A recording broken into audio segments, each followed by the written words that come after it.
Have a story to tell? I believe you. Ghost, cryptids, the unknown. Let's talk about it. This is my GhostCast.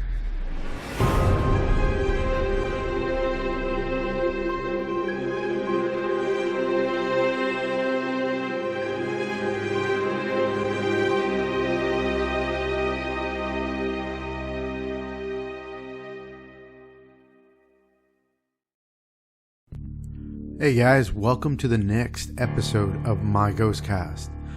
This week we're featuring my brother D, aka Ghost-Chino. He's going to share a few stories that he's told me over the years, and oh my god, sends me chills because I experienced some of them here and there with him when I would visit him. And let's just say, yeah, he'll tell you the rest. Oh my god. And I've been waiting for him to come on, so I'm really excited about this episode. So stay tuned. Hey guys, welcome back to another episode of my GhostCast. I'm your host, Tran. Today we have a very, very special guest. It's our one and only Ghost-Chino, aka Dushaun. That's right.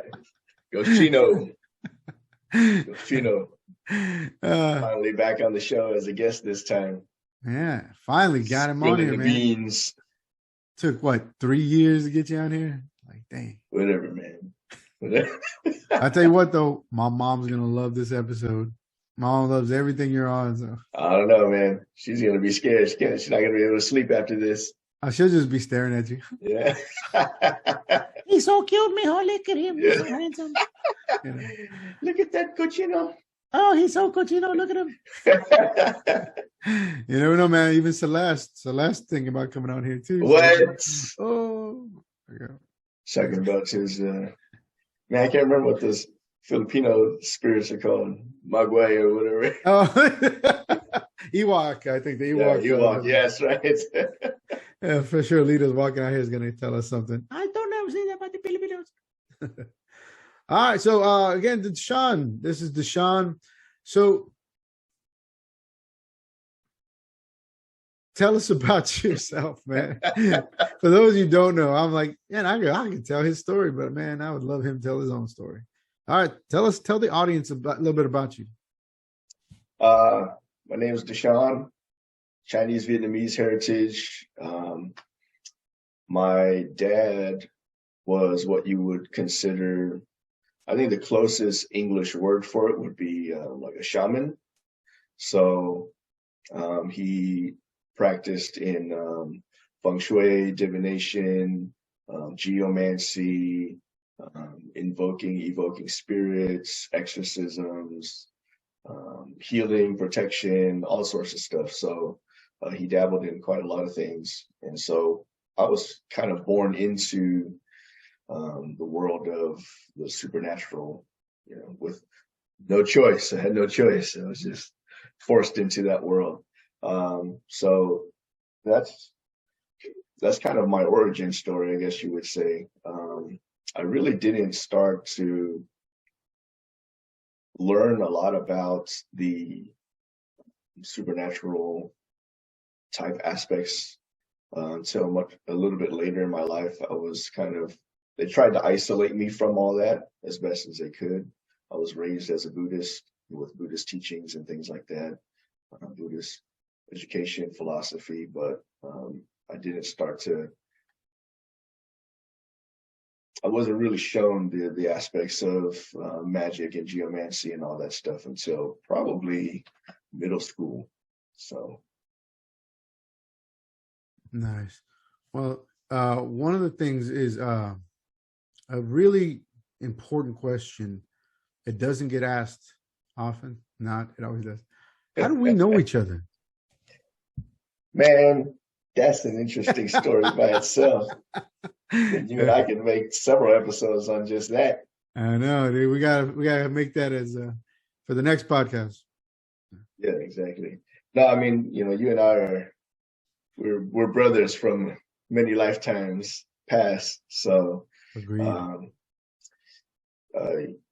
I've always been interested in martial arts, and I always wanted to be a martial artist growing up, even with my kind of spiritual upbringing. So um, I think it was right around I was getting into college after I moved here to Texas, and my youngest brother Mung. Some of you guys know Mung. He's already been on the show. He was getting bullied at school, and I wanted him to be able to defend himself and improve his confidence. So I started looking up some other martial arts schools around the area, and that's when I found Bujinkan, Bel Air. So as soon as I got there, man, you and I, we just kind of hit it off. So kindred spirits. It was. I was like, who's that? I could feel somebody staring. Who's that staring? And I was like looking. It was 3 kids all. One of them was all. We know who that was, Mom. Yeah, exactly. And man. And I was like, dang.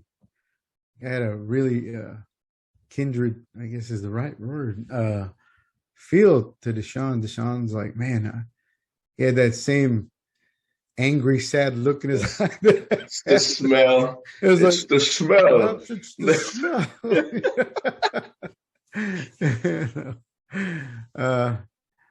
A bunch of that sadness, but the whole fighting spirit is really neat, But having been with Dushaun by my side since, man, my whole world's been elevated on so many levels. So, Dushaun helps me run the martial arts school over here. He's my second in command at the school. Us guys that are older, I got to get somebody better and smarter than me. I was like, that guy's perfect. Better martial artist. What you really needed was IT help with the computers. Hey, make that website for me, man. Plug that in. He's an Asian man. He got to know something about computers. Right. Didn't they invent computers? But no, man, Dushaun's got some stories. To be honest with you, even me and Dushaun have a whole bunch of stories combined. You'll see Dushaun in earlier episodes. He's on the first episode of my GhostCast.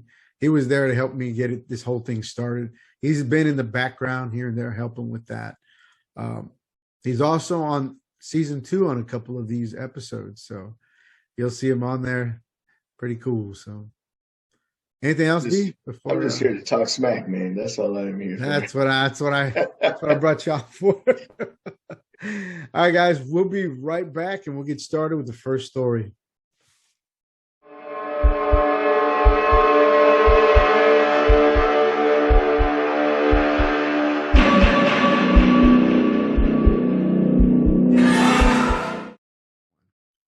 Hey guys, welcome back to my GhostCast with our special guest, D, aka my brother, or Ghost-Chino. Ghost-Chino. All right, D, tell us about this first story. This one's kind of messed up, so this is one of the ones I remember the most. But all my stories are interesting background. Man. No, I guess to kind of kick off this story, a little bit about past trauma. I was really young when my family, they're all messed up, man. They're just feeding kids just horror movies just constantly when we were young. And it's something about the 90s, I guess, the early 90s, where they had all these really jacked up movies come out. But yeah, I was really young, and I can't remember exactly how we got around to watching The Exorcist, but that was one of the movies that really, really messed me up when I was a kid, because it was just really scary. And, growing up, it's something that was scary because it seemed it was more true to life. It's like something that could actually happen. And so, that part itself was, it kind of freaked me out. And I was really young. I can't remember how old I was, maybe like 6, 7 years old or something, when I watched it for the first time. So, the entire story itself messed me up. The graphics, how the face changed, the head turning backwards, and all of that kind of messed me up. A lot of that was based on I think it was a real story, and it was a boy, not a girl. Mm. So when you go Yeah, back and you look at it, you're like, oh shit. yeah, I heard a lot of crazy stuff happen during the making of the film too, to all the crew. So. But yeah, I mean, so that really kind of set the tone for my some of my fears when I was young. And of course, being the good older brother that I am, I had to pass on that trauma to my younger brothers. So I was in high school, and we had just moved here to Texas, and we were all messed up, just depressed that we had to move away and stuff. And my youngest brother, Mun, he was kind of in his own world, watching anime and reading manga and stuff. And when Blockbuster was still around, we walked over to the freaking Blockbuster. Shit. Oh, damn. And he was over there. He's like, "Hey, I want this. Can you buy this for me?" It was like a manga book. And I said, "Yeah, I'll buy it for you. But you got to watch this." And I pulled out a copy of The Exorcist. Like, we're renting this. It's like, no. Shit. I said, "You want to read that freaking manga? You better watch this." So, and I made him watch it with me at night. It was dark. All the lights were closed. And he's like, "Oh, I'm so scared. You better not close your eyes, boy." I watched the whole thing. And I'm holding the freaking manga book hostage over here. "You want to read this one?" So, yeah, it was great. I passed it on to him. I think he's still carrying that trauma. He is. Remember when we rewatched it, so in class, for the audience to know, so we test each other out, or we test our fears we did this one project in the dojo where we thought of a movie.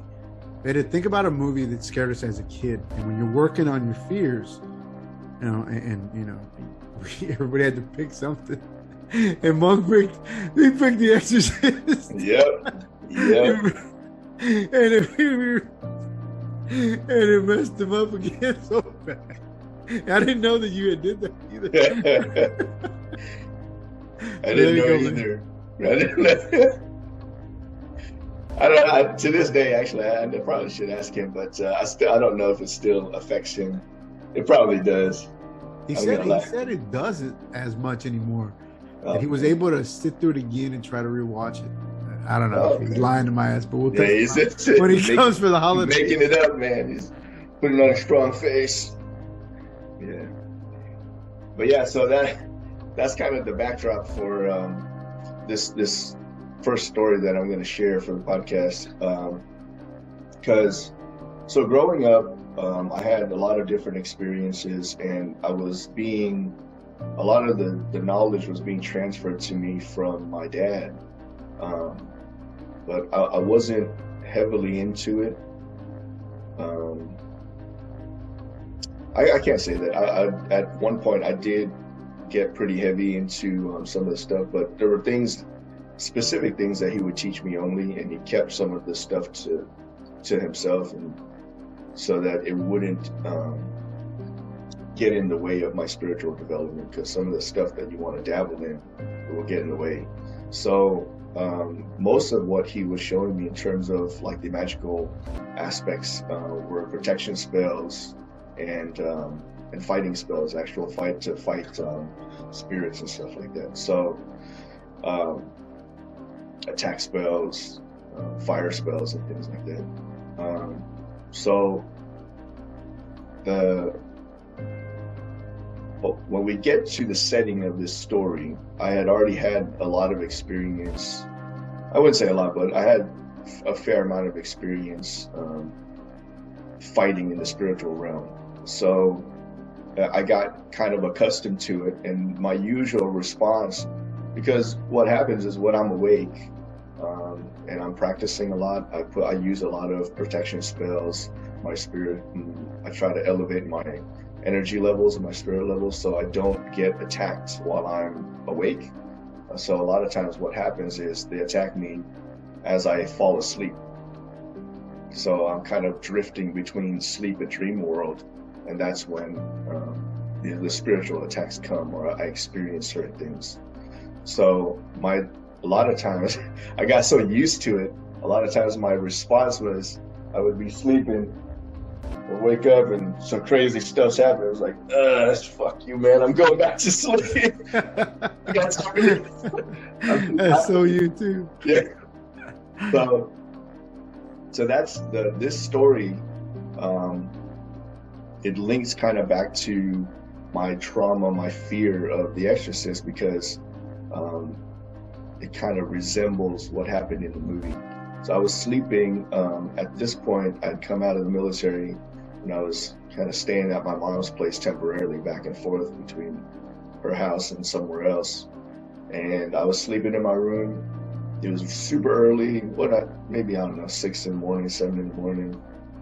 And I turn around, I'm sleeping, and I turn around to look at the door. My mom opens the door, and she's standing there, and she starts talking to me. She's dressed up like she's gonna go out with her friends or whatever, handle some business during the day. As she's talking to me, standing next to the door, she just starts walking, and she's talking to me normal, uninterrupted, no change in anything, and she just starts crawling on the wall while she's talking to me, up the wall, and her head stays in the correct orientation the whole time. So her body is doing this, and her head stays like that as she crawls up the wall. What? And up into the ceiling. And I'm still laying there just looking at her and going, oh, damn, do I have to kill my mom? Oh, shit. So, oh, man. And she just kept talking to me. I can't even remember what she was trying to say. It kind of freaked me out, but I was just so tired and sleeping. So in typical fashion, I said, I'm going back to sleep. I'll deal with this later. Okay. So, and I was thinking, like, at some point I thought too, I was like, where's my spear? I'm gonna have to stick her to the wall and just leave her there. This is the same house that I went to visit that had all that weird feeling to it. I think this is also the same one that Mung told his story at? Yeah, this is the same house. Yeah, so there were a bunch of occurrences at this house. That was just one of them. And actually, so I found out that Duke experienced the same, almost the exact same thing that I did with my mom in that same house. So Duke is the middle brother. It's his younger, not the youngest. Yeah, Duke is, so there are 3 of us. I'm the oldest. Duke is the middle brother. Mung, or Ben, he's the youngest brother. And so Duke, I found out this years later, because I told him the story, and he's like, dude, that's crazy. The same thing happened to me. What? Exact same thing. So how did he react to it? Because he was freaking out, and it kind of happened while he was half asleep too, and he was freaking out in his dream. Who the fuck are you? Oh God! And all that stuff. And he was like trying to, I don't know. I think he tried to fight her or something like that. But yeah. Especially with his tendencies, yeah. Yeah. I just went back to sleep, man. I was like, this is a tough choice. To kill my mom or not to kill my mom. I'll sleep on it first.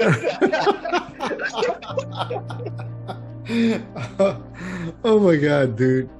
That house, it had a feeling to it, man. I mean, every time I'd go in there, I felt like I was about to get in a fight. Mm-hmm.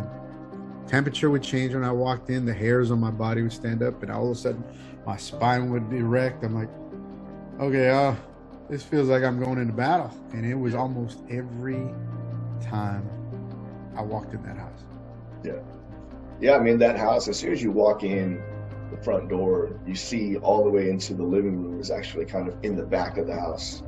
And so, especially at night, even when some of the lights are on in the house, the back in that back corner of the living room is super dark, like pitch black. You can't. It's a darkness that's not natural, I guess you would say.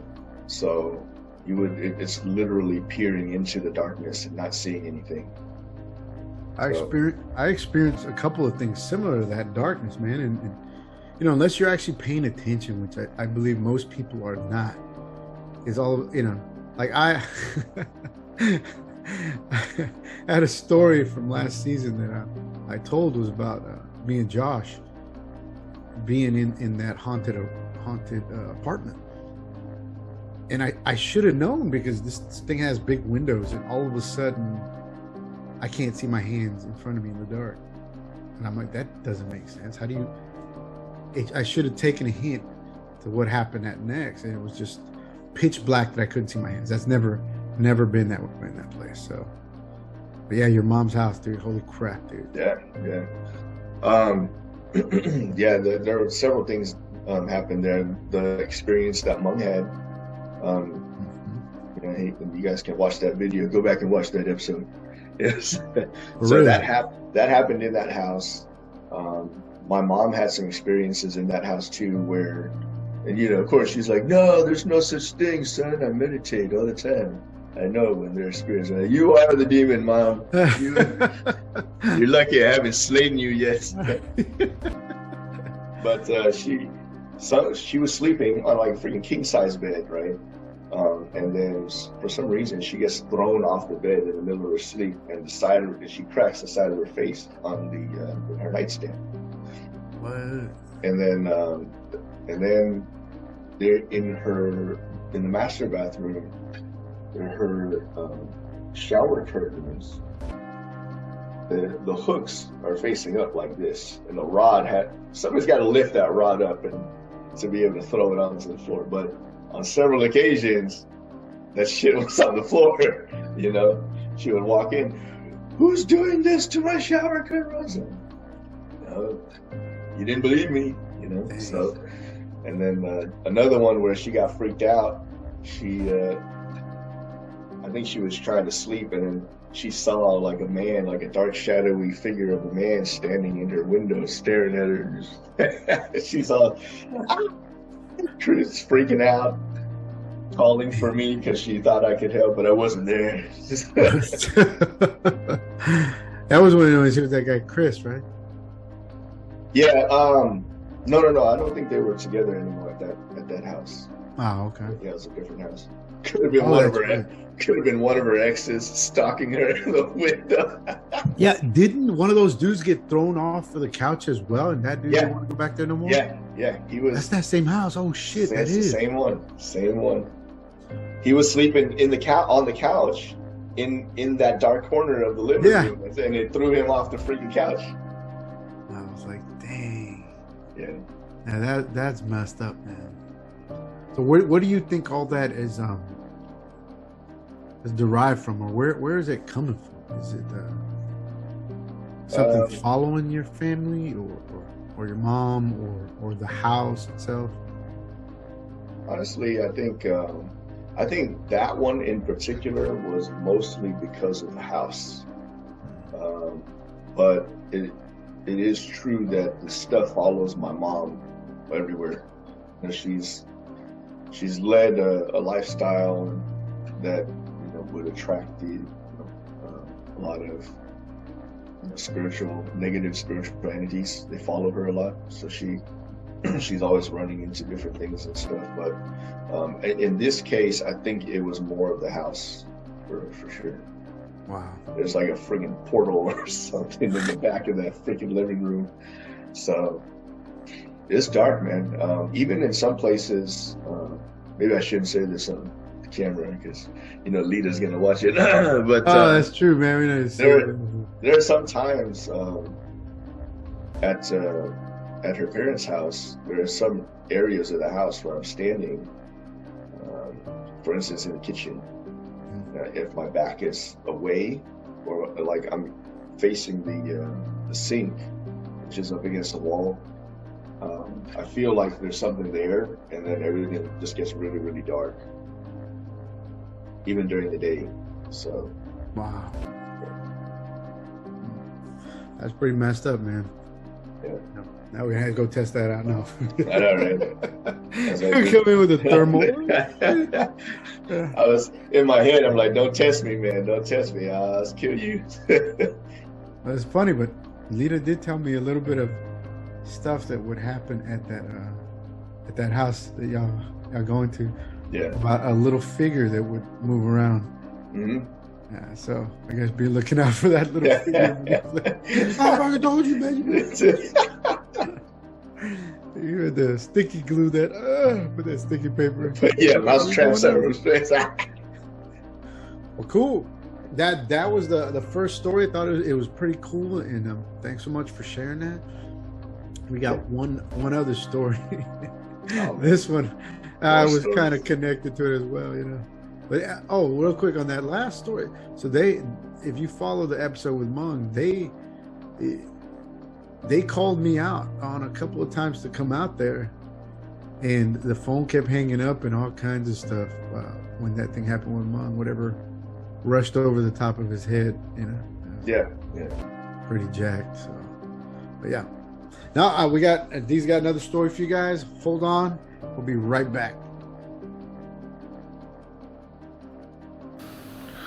All right, so the ending of the story about my mom crawling on the wall, you know, Threads and I, we can get sidetracked sometimes talking about all sorts of stuff, but basically, you know, when I saw her crawling up the wall while she was talking to me, and her head was kind of fixed in the same position while she was crawling up, you know, I told her to fuck off, and I went back to sleep. Wasn't quite sure if I was supposed to kill her yet, but she was dressed like she was gonna go somewhere. So when I woke up maybe 20-30 minutes later, I was like, man, I better go downstairs and see what's up. So I went downstairs to check on my mom, and she walked out of her room with a robe on as though she just woke up. And I said, Mom, did you go somewhere? She's like, no, son, I just woke up. So yeah, to this day, I'm not quite sure if my mom's actually a demon or if that was something else. But again, I mean, my brother Duke experienced the same dream, the same kind of he saw the same thing in that same house. So in addition to meditation, qigong,